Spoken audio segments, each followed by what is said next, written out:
How you doing tonight, Vision family? I hope you are doing well. This is going to be a little bit different because tonight is all about an announcement and some things that we need to say and that I need to say. And so I hope you are doing well through this, whatever this is in your life right now. Tonight's announcements is about our church, Vision, our family being reunited together. Reunited.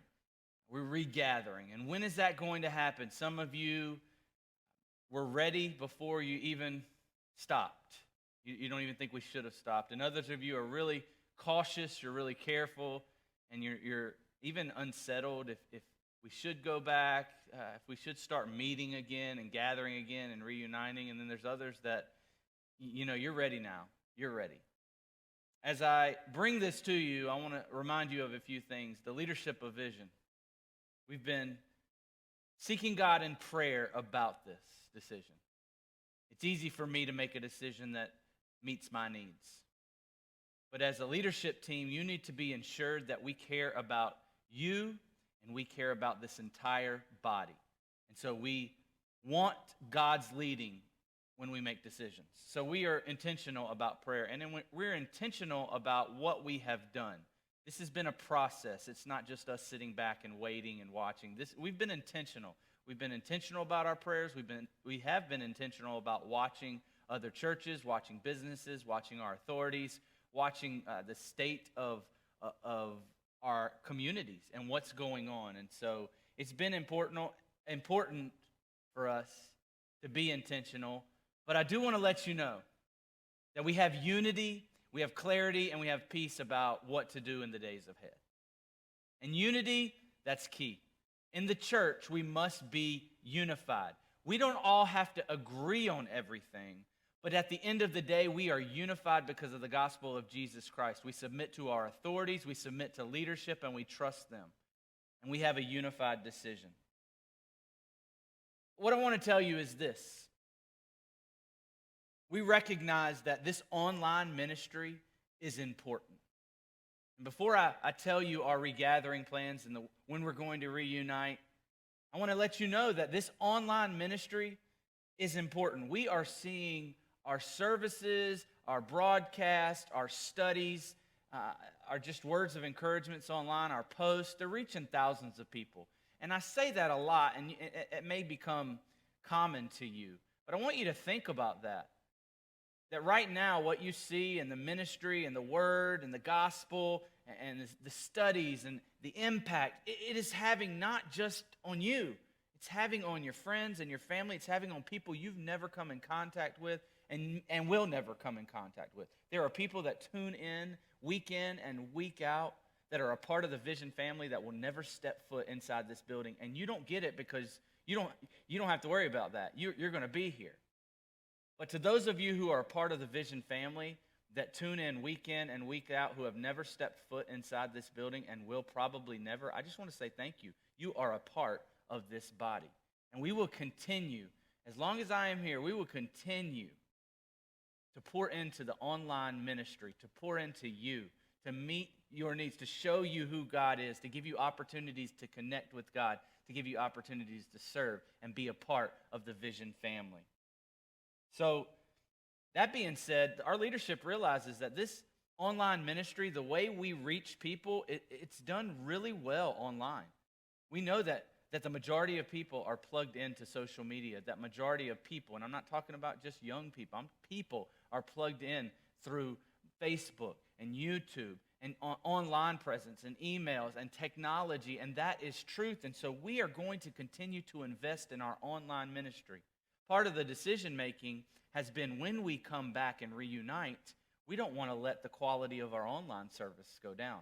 So some of you are wondering, when we regather, what happens to the online piece? Can I just be honest? I'm praying, and we're putting resources, and we are planning for it to be just as good, but probably better. Probably better. And that's great news for many of you who physically can't be here. As we talk about regathering, there's some things you also need to understand. Our church, Vision, it's going to look different. It may sound different. It may feel different.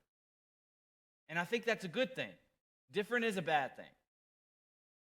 Things are going to be added and things will be subtracted.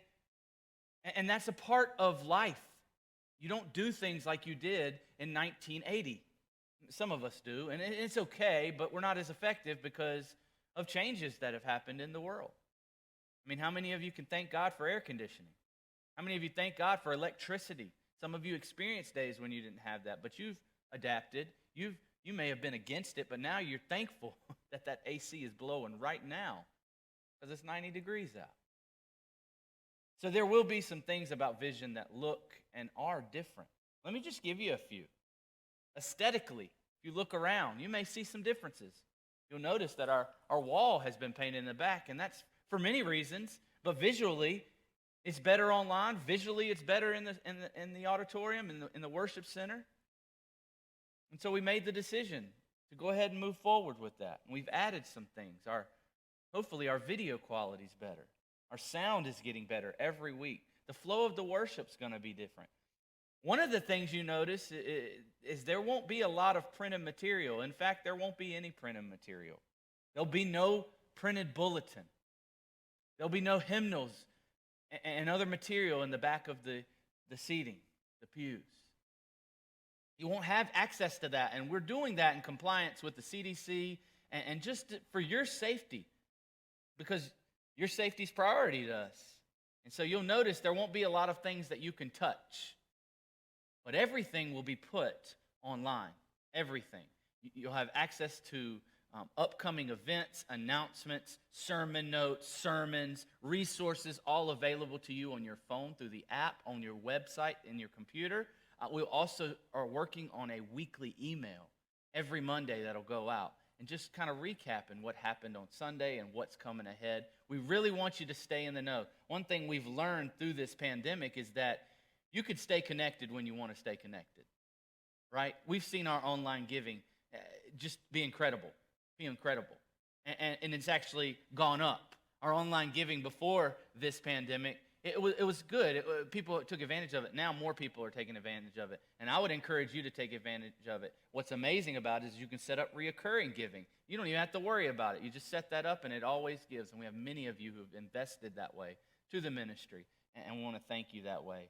We won't be passing offering plates anymore. I know, I get it. That's a change. I understand. But again, we want to take care of you. We want to do our part in being responsible.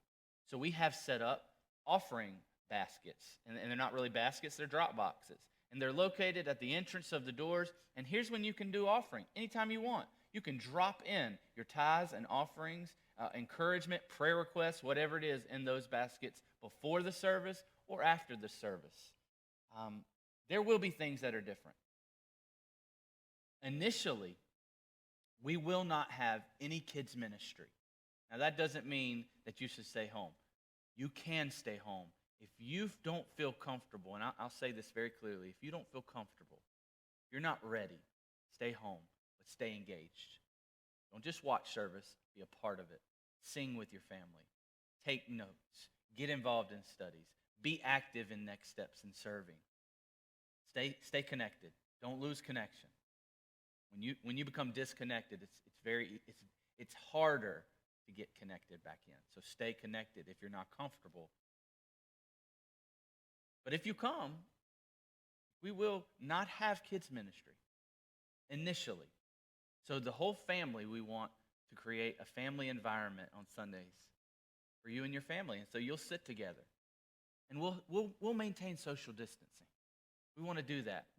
And here's what I would ask you.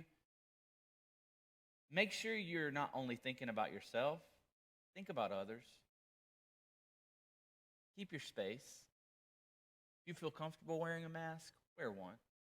If you don't want to, that's okay, but be mindful of everyone else. Instead of going up and hugging, because you guys are huggers, I love that about this place. You're high-fivers, you're huggers, you're handshakers.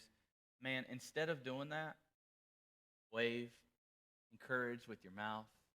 Give them a wink, maybe. Guys, if you see someone, you know what I'm saying. Just be respectful and be mindful of other people, because we're coming here to worship God, and it's going to be awesome. Our kids ministry will be coming back. We don't know the date yet, but we will be coming back. And our kids director and their kids team, they're working hard to make sure your kids stay connected, engaged on Sunday mornings and throughout the week. So, man, right now in the comments you can throw up some praise hands and for our kids director and her team and what they're doing. So when are we doing this, right? Enough. When are we coming back? When are we reuniting? When are we gathering again? On Sunday, June 28th. Sunday, June 28th, we're going to have one service. Now listen, this is important. Some of you are so excited. Don't turn it off yet. Sunday, June 28th, one service beginning at 10 o'clock. 10 o'clock. Why 10 o'clock? For 3 months, we've been broadcasting our service at 10 o'clock online, and we've seen people engage like never before. And so we want to be consistent online, and we want to be consistent with what we're doing. And so our service will begin at 10 o'clock. We're going to have our praise and worship time. There'll be singing. You guys will be hand waving, all of the good things like that. And we're going to worship God. There'll be a message, and we'll be here. Online, you be in your place at 10 o'clock. We're still going to do the same thing. Many of you have asked, what happens to Corey? We love Corey. Gosh, Corey's a great host. Guess what? Corey's still our host. Corey's still going to be doing some things and being involved, and you're still going to be a part of him. And if you've been enjoying Corey, let him know that too. There's going to be some other announcements, other changes that are made. And here's what the great thing is. We've provided a website for you to go and check out. If you have some questions, ask between now and then. We're going to be putting out more information.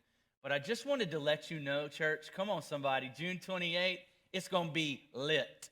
Lit. Now, for you older people who doesn't know what lit means, we're not going to light this place on fire. Some of you are thinking, great, he's trying to get rid of our sanctuary. No. I mean, we're going to be hype. We are going to be excited. It is going to be a celebration of Jesus Christ and the resurrection. Come on, somebody, because I think the enemy tried to keep us from having church.